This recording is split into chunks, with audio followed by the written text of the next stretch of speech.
I can govern में सभी लोगों का स्वागत है। आज का जो हमारा डिस्कशन है, ये हम लोग जो नॉर्थ बिहार में जो एक अभी डेवस्टेटिंग फ्लड है, उसके परिप्रेक्ष्य में हम लोग ये परिचर्चा कर रहे हैं। हमारे साथ आसाम से as a special invitee Nivedita Parajuli भी हैं, जो कहिए कि आसाम और बिहार देश के सबसे ज्यादा बाढ़ प्रभावित क्षेत्रों में से एक है। तो इस परिचर्चा में हमारी कोशिश ये रहेगी कि अभी जो हाल फिलहाल में जो खबरें आ रही हैं, जो कि इस बार एक बार फिर से इस बात को उजागर करता है कि बाढ़ की जो विभीषिका है वो कितनी गंभीर है। जो हालिया खबर है उसमें 16 जिलों में बिहार में केवल बाढ़ फैल चुकी है। 83 लाख से ज्यादा लोग प्रभावित हैं। 11 पंचायतों 130 ब्लॉकों में केवल शुक्रवार को पानी घुसा है। तो ये कहिए कि जो आंकड़े हैं ये सामान्य है, चूंकि ये हर साल की कहानी हो गई है। और ये केवल बिहार में नहीं, बिहार के अलावा कम से कम 3 अन्य राज्य हैं, यूपी, पश्चिम बंगाल और असम, ये भी उसी तरीके से प्रभावित है। लेकिन इन सभी राज्यों में शायद बिहार की स्थिति बहुत ही ज्यादा दयनीय है, क्योंकि लगभग कहिए कि 3/4 बिहार के लोग बाढ़ से किसी न किसी तरीके से साल 2 साल पे प्रभावित होते हैं। इस बार भी काफी लोग प्रभावित हैं। तो ये हमारा परिप्रेक्ष्य है जिसमें हम लोग आज की परिचर्चा बहुत ही महत्व रखती है। इस विषय में बहुत सारी रिपोर्टें आई हैं, बहुत सारी कमेटियां बनी हैं, सरकार ने बहुत कुछ किया है। मैं शुरुआत करना चाहूंगा दिनेश कुमार मिश्रा, जो कि एक बाढ़ को लेकर के काफी काम किया है। उन्होंने आईआईटी के प्रोफेसर रहे, उन्होंने काफी रिपोर्टें, काफी आर्टिकल, वर्षों से उन्होंने काम किया है। उन्होंने 1997 में इकोनॉमिक एंड पॉलिटिकल वीकली उसमें एक आर्टिकल लिखी थी, द बिहार फ्लड स्टोरी। और उस आर्टिकल में उन्होंने जो बातें कही वो ये कि मिला जुला करके बिहार देश का सबसे अधिक बाढ़ प्रभावित राज्य तो है ही, साथ में ये भी है कि देश के 16.5% जो बाढ़ प्रभावित आबादी है वो बिहार में, जबकि जनसंख्या मिला जुला करके 8 से 10% है। और ये जो समस्या है ये कहीं ना कहीं जो तटबंध बनते हैं, जिसको हम लोग एम्बैंकमेंट्स बोलते हैं, उनके वो तटबंध बनने चाहिए, नहीं बनने चाहिए, किस तरीके से बनने चाहिए, बड़े बांध बनने चाहिए। तो जो नीति सरकार की रही है एम्बैंकमेंट तटबंधों को लेकर के और बड़े बांधों को बनाने को लेकर के, और उस पर जितना अभी तक हुआ है उसका परिणाम ये है, 1954 में 25 लाख हेक्टेयर भूमि बाढ़ प्रभावित थी, और ये अभी का जो आंकड़ा है ये लगभग 68 से 70 लाख हेक्टेयर में बढ़ चुका है। तो मिला जुला करके यही स्थिति है कि बाढ़ की समस्या घटने के बदले बढ़ी है। तो अगर सरकार के जो पॉलिसी है उससे अगर बाढ़ बढ़ रही है, लोग प्रभावित जो होते हैं वो बढ़ रहे हैं, तो कहीं ना कहीं शायद नीतियों में बदलने की गुंजाइश है, जरूरत है। हमारे साथ आज के पैनल पे बहुत ही कहिए कि बहुत ही इंटरेस्टिंग लोग, बहुत ही काबिल लोग हम लोग के साथ आए हैं। मैं परिचय कराना चाहूंगा। मनु दरभंगा से हैं, असिस्टेंट प्रोफेसर ऑफ ज्योग्राफी, अभी ललित नारायण मिथिला यूनिवर्सिटी में हैं दरभंगा में। और वर्तमान में मनु के साथ खास बात यह है कि डॉक्टर मनु एक फ्लड प्रोजेक्ट पे काम भी कर रहे हैं। इन्होंने पंजाब यूनिवर्सिटी से बीए, एमए और डॉक्टरल थीसिस किया है, डॉक्टर पीएचडी की है। और ये इंडियन मेट्रोलॉजिकल सोसाइटी के मेंबर भी हैं। एलएनएमयू मिथिला यूनिवर्सिटी से पहले ये दोआब कॉलेज और पंजाब यूनिवर्सिटी में भी इन्होंने अध्ययन, अध्यापन, रिसर्च इत्यादि किया है। देखिए, बिहार का जो सिचुएशन है, जो फ्लड्स की हम बात कर रहे हैं, ठीक है, ज्यादातर कॉजेज उन्होंने बता दिए हैं। मुद्दा अब ये नहीं आता कि हम कॉजेज के ऊपर में बहुत ज्यादा इसको हम जज करें कि किन कारणों से फ्लड्स आ रहा है, ठीक है। मुझे लगता है डिस्कशन जो है एक तो ये है ही, जिसके अंदर में हम डिस्कस करते हैं कि रिवर्स जो फ्लड वाटर लेके आ रही है नेपाल में आफ्टर हैवी रेन्स, ठीक है। जैसे इस साल देखा है हमने कि मानसून के अंदर जो बारिश है हमारी, ठीक है, वो 20% एक्सेस रही है। जो अगस्त में रिपोर्ट आई है आईएमडी के, तो उन्होंने कहा कि this monsoon has witnessed an excess rainfall of 20%। और ये ऐसा नहीं है कि ये इस साल ही रहा है, हर साल मानसून में हमारे पास बारिश थोड़ी बहुत ज्यादा आती है और फ्लड की सिचुएशन थोड़ी जो डिवास्टेटिंग है वो हमेशा हर बार दिखती है। मेजर प्रॉब्लम जो दिख रही है, ठीक है, जो इसको कह सकते हैं कि आइडेंटिफायर्स हम कह सकते हैं, जो पता लगा रहे हैं कि जो मेजर कंट्रीब्यूटिंग फैक्टर है, फर्स्ट ये चीज है कि हमारी रिवर्स का एक्रेडेशन हो रहा है। अब मैं थोड़ा ज्योग्राफी का टर्म है, मैं सिंप्लीफाई कर देता हूँ जो नॉन ज्योग्राफर्स भी होंगे, ठीक है। एक्रेडिटेशन एक प्रोसेस है जिसमें कि आफ्टर इरोजन या अपरदन की क्रियाओं के बाद में, ठीक है, जितना आपका डेब्रिस है या मटेरियल है जो रिवर इरोड करके लेके आ रही है वो उसको डिपॉजिट करती है, ठीक है। बिहार की मैक्सिमम जितनी भी रिवर्स हैं, ठीक है, इसमें सब में एग्रेडेशन हो रहा है। अब आप इनको कभी भी किसी भी, अगर आप मेरे ख्याल से अर्ली मानसून में भी आप जाके देखेंगे, ठीक है, तो जहां पुल के ऊपर में मार्क लगाया होता था खतरे का निशान, तो वहां तक आपको सिल्ट देखने को मिल जाती है, ठीक है। तो अगर रिवर्स के चैनल में थोड़ा सा भी वॉल्यूम ऑफ वाटर थोड़ा ज्यादा आ रहा है, वो क्या करता है, वो एम्बैंकमेंट को ओवरफ्लो करने लग जाता है and it goes into the country side, ठीक है, वो नेबरिंग एरियाज में जाता है और उसमें वो बाढ़ लेके आ जा रहा है।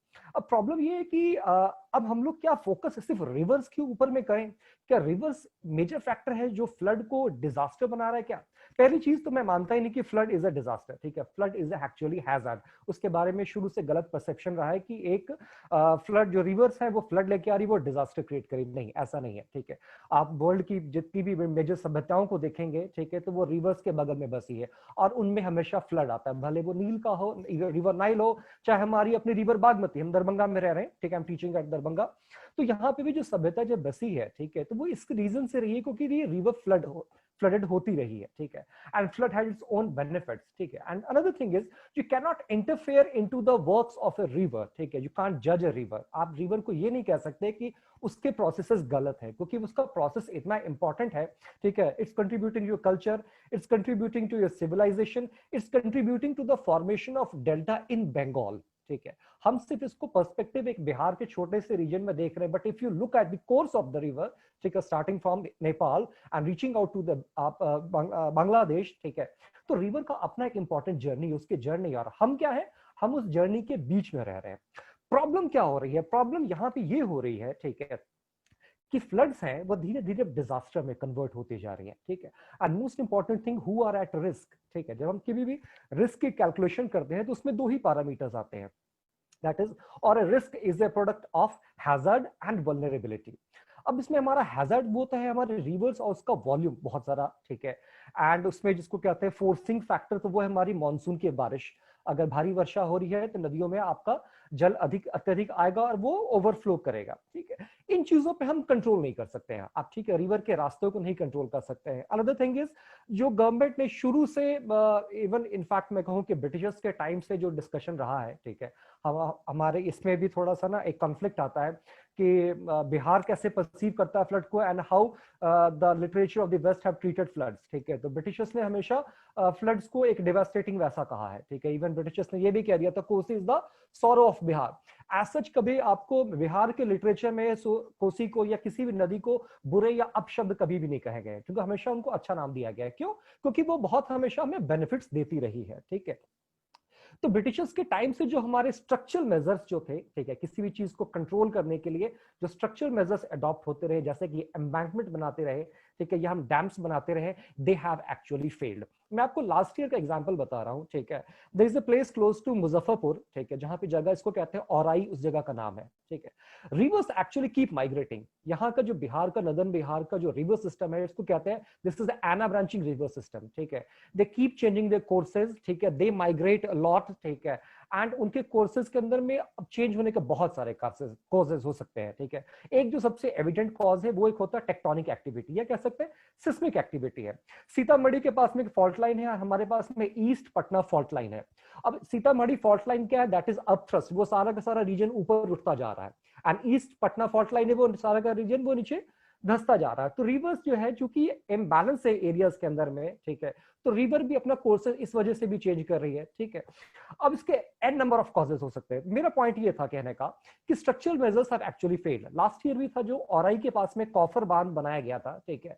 वो कॉफर बांध था गवर्नमेंट का बहुत अच्छा, मतलब उसमें काफी इन्वेस्टमेंट रहे, ठीक है, रनिंग इनटू लैक्स वो बना था और गवर्नमेंट ने प्रिपरेशन इन एडवांस किया था, but it failed because river migrated from its course, ठीक है। तो ये एक इंपॉर्टेंट फैक्टर जिसमें कि हैजार्ड को हम कंट्रोल नहीं कर सकते हैं। अनदर थिंग इज, जब कभी भी रिस्क कैलकुलेशन करते हैं तो उसमें मुद्दा ये आता है हु आर वल्नरेबल, ठीक है, कौन लोग हैं ये सबसे ज्यादा इफेक्ट होने वाले हैं। तो वो लोग जो है, ठीक है, वो दे आर द पीपल, ठीक है। तो हम क्या कर सकते हैं, हम रिस्क को घटा सकते हैं। फ्लड को डिजास्टर बनाने के लिए हम एक ही स्टेप उठा सकते हैं, that is the wise step is, ठीक है, कि हम क्या करें, लोगों को ज्यादा से ज्यादा वल्नरेबल होने से बचाएं। अब इसके ऊपर में that is another part of discussion, but if ask me, ठीक है, if you reduce the vulnerability of the people, ठीक है, you are actually managing kind of floods. ऐसे फ्लड्स का management, this is not a correct word, but we can say somehow, ठीक है, we can manage.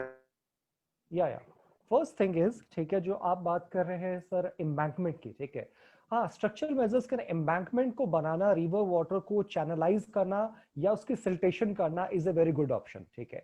ये हम dams के पास में बिल्कुल होना चाहिए। डैम्स के साथ में या उसके क्लोज में विसिनिटी में जब आप फ्रिक्वेंटली डीसिल्ट करते रहेंगे तो एग्रेडेशन की प्रोसेस जो है वो थोड़ी सी कम हो जाएगी। This is a viable solution.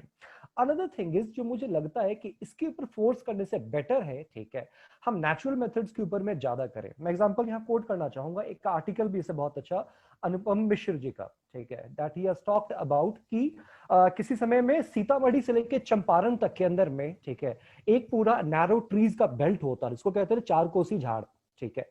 वो ट्रीज का जो आपका रीजन था, ठीक है, वो आपको क्या एक नेचुरल एम्बैंकमेंट के तौर पे काम करता था और फ्लड वाटर्स को काफी हद तक वो रिस्ट्रेन करके रखता था। अगर आप कंक्रीट को जब आप बिल्डअप करेंगे तो व्हाट विल हैपन, ठीक है, water is going to will be no surface run off, ठीक है, और होगा क्या कि कंक्रीट के सरफेस के ऊपर पानी और तेजी से भागता है, ठीक है, तो वो किसी डायरेक्शन में एसिमुलेट नहीं, या रीजन के अंदर में हम कहें कि परकुलेट करेगा या ग्राउंड वाटर को रिचार्ज करेगा, वैसा कभी भी नहीं हो पाता है, ठीक है। तो प्लांटेशन वाला जो मेथड है that is very actually good solution. कभी बिहार के समय में जो हम लोग की ट्रेडिशनल नॉलेज जो रही है यहाँ पे, ठीक है, उन लोगों ने इस चीज को एक्सेप्ट किया है, काफी हद तक था भी, बट अब धीरे धीरे लैंड ट्रांसफॉर्मेशन हो रहा है, लैंड जो यूजेज है या चेंजेस हैं वो हमको देखने को मिल रहा है। अनदर थिंग इज, जिसकी बात कर रहे हैं चौर की, ठीक है, सर सिचुएशन अभी ये है कि बिहार के अंदर में से चौर जो है वो गायब होते चले जा रहे हैं, ठीक है। These land are actually sold by the government, ठीक है, उनकी लैंड फिलिंग्स होती चली जा रही है। एज ए रिजल्ट, ठीक है, जो पानी चौरों में जाके कभी भरना चाहिए था, ठीक है, या वहां पे काफी लंबे समय तक रहता भी था, ठीक है, अब वो पानी वहां पे पहुंच ही नहीं पा रहा है। इवन अर्बन एरियाज, अगर बिहार की सिटीज की बात करें, B it Madhubani, B it Darbhanga, B it Samastipur, शहरों के अंदर में जितने भी आसपास के एरिया के चौर थे वो सारे के सारे they have actually turned into residential colonies. The best example is Darbhanga के अंदर में एक इंदिरा कॉलोनी है, वो डेवलप कर गई है लास्ट 20 ईयर्स के अंदर में, ठीक है। And what is it exactly, ठीक है, वो हमारा एक चौर था। जो शहर भर का सारा पानी है that is connected by lakes and through canals, वो सारा पानी वहां पे कभी जमा होता था, ठीक है, फ्लड वाटर्स को भी चैनलाइज हो पाते थे, वो चौर में जमा होते थे, वो पानी वहां कभी पहुंच ही नहीं पा रहा है। एंड रिजल्ट क्या हो रहा है, ये सारा का सारा पानी जब चौर में नहीं जाता है, the run actually on roads and create another kind of risk that is known as urban flooding, ठीक है। जो शहरों के अंदर में आप पानी आप देख रहे हैं वो एक उसका ही एक रिजल्ट है। या जरूरी बातें वो आपने उठाई हैं, क्योंकि इंक्रोचमेंट कहीं ना कहीं केवल दिल्ली नहीं बल्कि कहिए कि छोटे छोटे शहरों में इतना ज्यादा इंक्रोचमेंट हो गया। इनफैक्ट डॉक्टर मनु से मेरी बात हो रही थी, वो बता रहे थे कि वहां पे किस तरीके से, जो दरभंगा भी कहिए कि तालाबों का शहर माना जाता रहा है, आप फ्लड पे काम भी कर रहे हैं, आप इस पे कुछ जोड़ना चाहेंगे किस तरीके से इंक्रोचमेंट और ये जो अर्बनाइजेशन का जो पूरा प्रोसेस, ये मान लीजिए कि बड़े शहरों में जो हमने गलतियां की वो अगर छोटे शहरों में बिहार में दोहराएं, असम में दोहराएं, तो फिर हम लोग सीख क्या रहे हैं? देखिए सर, ऐसा है कि जो जैसे आपने सही कहा, ठीक है, Darbhanga is a actually a town of lakes, ठीक है, मिथिला रीजन जो कहा जाता है इनफैक्ट, या मिथिला प्लेन्स की बात करते हैं जो at the foothill of Nepal में है, ठीक है। तो ये एक असल में मार्शी एरिया था, ठीक है। यहाँ का जो पूरा एरिया जो डेवलप हुआ पड़ा है, ठीक है, इसको हम कहते हैं ये डाबर और डीह का है, ठीक है, they are the regional terms, ठीक है। डीह का मतलब होता है ऊंचा जगह, डाबर का मतलब होता है एक डबरा, कहावत भी ठीक है, है, या पग पग पोखर पान मखान। हाँ, पग पग पोखर माछ मकान, ठीक है, यही श्यामल मिथिला के शान, ठीक है। तो ये ऑब्वियसली ये हमारे लिटरेचर में भी रिफ्लेक्ट हो रहा होता है, ठीक है। तो जितने नंबर ऑफ लेक्स थे, मेरे ख्याल से जो डबरा जिसको हम कहते हैं, ठीक है, shorter form of A lake जैसा जो है, ठीक है, वो जो था गड्ढे को खोद के वहां से एक घर को बनाया गया, एक हीप ऑफ माउंट क्रिएट किया गया एंड उसके ऊपर में घर बना, और हर घर के पीछे में एक डबरा होता था, ठीक है। मैं आज भी बात करूं तो दरभंगा म्युनिसिपल कॉर्पोरेशन या उस लिमिट्स के अंदर में ही, ठीक है, हमारे पास में लगभग ऑलमोस्ट हर 4 घर के बगल में एक डबरा हुआ करता था। Even in the core of the city, जैसे मिर्जापुर, या हम कह सकते हैं कि जो नेशनल सिनेमाज ये इनके आसपास का एरिया भी है, ठीक है, तो वहां पे भी हमें बहुत सारा डबरा दिखता था, ठीक है। और ये काम क्या करते थे, ये काम करते थे कि जितना भी फ्लड वाटर आ रहा है इसको एब्जॉर्ब करने का काम करते थे, जितना एक्सेस वाटर आ रहा है इसको एब्जॉर्ब करते थे। बट विद जिसको बात करते हैं कि अर्बनाइजेशन का प्रोसेस हुआ, ठीक है, लैंड ट्रांसफॉर्मेशन होनी शुरू हो गई, ठीक है, तो व्हाट हैपेंड इज, ठीक है, with an number of reason कि ये क्यों हुआ अर्बनाइजेशन, ठीक है, जिस किस्म से हुआ ये, ठीक है, तो ये आसपास के जितने भी हमारे डबरा थे, ठीक है, ये छोटे छोटे लेक्स थे, इनकी फिलिंग होनी स्टार्ट हो गई। तो हमारे पास में अब शहर के अंदर में हम बात करें तो लास्ट 3 डेकेड्स के अंदर में near about 17% of these smaller lakes have vanished with time, ठीक है, तो this is actually a big number. और अब उनसे बड़े जो और बुरी हो रही है, ये स्थिति बिल्कुल बुरी होती चली गई। और प्रॉब्लम ये चीज ये है कि साथ साथ में जो रिवर वाटर का एक फ्लो था, जो एक चैनल होता था कि पानी आ रहा है और एक पर्टिकुलर स्लोप या एस्पेक्ट में वो फ्लो करके उसको एक साइड में जाना, मूव करना है, तो वो वाटर जो एग्जैक्टली है उसमें मूव नहीं हो पा रहा है, वो रिवर चैनल जो है वो कंप्लीटली डिसओरिएंटेड हुआ पड़ा है। And this is going to सारा कुछ प्लानिंग और फ्लो। एंड अगर आप बात पूछते हैं ना पार्टिसिपेटरी एम्बैंकमेंट जो मैनेजमेंट है, in fact this is the need of the hour, ठीक है, क्योंकि जिस ढंग से यहाँ पे बिहार में प्लानिंग हो रही है, ठीक है, the public is actually not part of the policy. Another thing is there is a gap between the research and the policy makers as well as the public, ठीक है, जो लोग इस चीज को देख रहे हैं, समझ रहे हैं, या जो झेल रहे हैं, ठीक है, बाढ़ की जो विभीषिका झेलने वाले लोग हैं, उनको एग्जैक्टली पता है कि फ्लड का सिचुएशन क्या चीज है। मैं ऐसे अभी इस further part of the discussion में और भी इससे कई मुद्दे उठाऊंगा कि जो पब्लिक की जो इश्यूज है वो कभी गवर्नमेंट को पहुंच ही नहीं पाता, ये पॉलिसी मेकर्स को पहुंच ही नहीं पाता है। Everybody is watching floods from their privileged windows, ठीक है, वो पटना से बैठ के देख रहे हैं, वो दिल्ली से बैठ के देख रहे हैं, but what is happening on the ground, ठीक है, they are unaware of it. तो जो हमारी आपकी जो पार्टिसिपेटरी एम्बैंकमेंट जो होना चाहिए मैनेजमेंट का, ठीक है, people should be part of it. First thing is, ठीक है, they are the first person who is going to report about the breaches in embankments, ठीक है। मैं इसमें एग्जांपल आपको कोट करूंगा कि जब कभी बाढ़ आ रहा है यहाँ पे, ठीक है, तो अगर उसमें कुछ ब्रीच दिख रहा है किसी ढंग का जो सबसे मैक्सिमम डैमेज करेगा, तो वो इसको रिपोर्ट कर सकते हैं। जैसा कि उत्तराखंड के अंदर में जब वहां पे डिजास्टर हुआ था, उत्तराखंड डिजास्टर का, तो वहां पे क्या किया था, लोगों से क्राउड सोर्सिंग कराया गया था। What is crowd sourcing? कि लोगों से डेटा लिया गया और उसको बिल्डअप किया गया कि आप इंफॉर्मेशन को डेटाबेस जनरेट करने के लिए कि सबसे ज्यादा डैमेज कहां पे हुआ है। तो people are going to report it first and giving you the first hand information what has actually happened on ground, ठीक है। तो ये जो हमारे लोग हैं उनको पता होता फर्स्ट थिंग। दूसरी चीज क्या चीज है कि उनको पता होता है कि हाउ द फ्लड वाटर और flood channels actually passes through which direction और which you can say the correct way, ठीक है, जहां से वो बाढ़ का पानी कहां कहां भविष्य में पास्ट में वो कहां कहां से बह चुका है, ठीक है, और भविष्य में कहां जाने की आशंका है। तो अगर आप लोकल से पूछेंगे तो बहुत आपको आइडेंटिफाई हो जाएगा। मैंने बताया था ना कि लास्ट टाइम जो हमारा इवन दिस अधवारा बागमती की जो हमारी आपकी असिस्टिंग जो स्ट्रीम है, ठीक है, अधवारा भी अपना जो है वो चैनल का रास्ता बदल रही होती है। तो वहां पे भी जितने सारे आपके डैम्स बनाए गए, ठीक है, जैसा कॉफर बांध था वो फेल हो गया। स्लुइस डैम्स जो थे वो ब्रिटिशर्स ने बनाए थे, बट आज देखिए तो स्लुइस डैम जो देखेंगे तो वो एक आपको खेत में दिख रहा है, वो बिल्कुल यूजलेस हुआ पड़ा है। वहां पे आप जाके देखेंगे तो अगल बगल में घास है और किसान वहां पे खेती कर रहे हैं, वो यूज का नहीं है।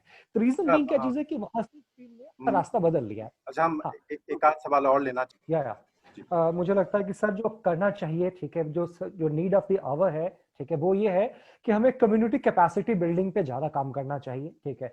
बाढ़ को आने से आप रोक नहीं सकते हैं, कर क्या सकते हैं, आप अपनी कम्युनिटी को ज्यादा से ज्यादा सक्षम, ठीक है, आप उनको बना सकते हैं। यहाँ पे डिस्कशन में कुछ मुद्दे रह गए हैं जिसको मैं समराइज करने की कोशिश करूंगा कि जो इन पे हमारा ध्यान आकर्षित करना बहुत जरूरी है। पहली चीज, ठीक है, हमारा जो एक्शन प्लान है, ठीक है, उसके अंदर में कभी भी कम्युनिटी कैपेसिटी बिल्डिंग नहीं आया। लोगों को अत्यधिक से अत्यधिक आपकी नावों की बना के देने की क्षमता अधिक चाहिए, ठीक है। बाढ़ के समय में हर साल, ठीक है, लाखों लोगों को सड़कों पे आके या ब्रिजेस के ऊपर में, पुल के ऊपर आके रहना पड़ता है। इस दौरान पे वहां पे उनको पीने के लिए स्वच्छ जल, ठीक है, वो उपलब्ध नहीं है। स्वच्छ भारत अभियान के तहत में ये भी कहा गया कि अब से भारत के अंदर में ओपन डिफिकेशन फ्री हो जाएगा, बट इसके बावजूद हमारे हजारों लोगों को या लाखों लोगों को, ठीक है, उस बाढ़ के पानी के अंदर में आपको डिफिकेट करना पड़ता है। एंड दिस इज, और यहाँ पे हमें बाढ़ के समय में ना जेंडर्ड स्पेसेस देखने को मिलते हैं। मींस कि जो बाढ़ का इफेक्ट है वो एक जेंडर पे बायसनेस वहां पे नजर आनी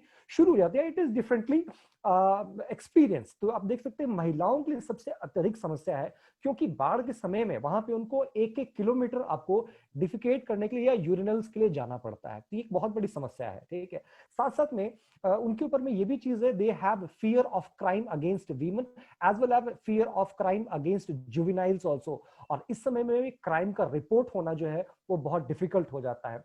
अनदर थिंग इज, जिसके ऊपर मैं आपको बहुत ब्रीफ में करना चाह रहा हूँ, ठीक है, जो सबसे ज्यादा आपको हमें देखने को मिलता है न्यूज़पेपर्स का full effect, that is as since most people are living on roads, ठीक है, there is always high risk of hit and run. पिंडाडूच की डॉक्टर घटना मनु, सुना हम रहा हूं मैं आपको आपको। या आपको रोकना चाहेंगे। आज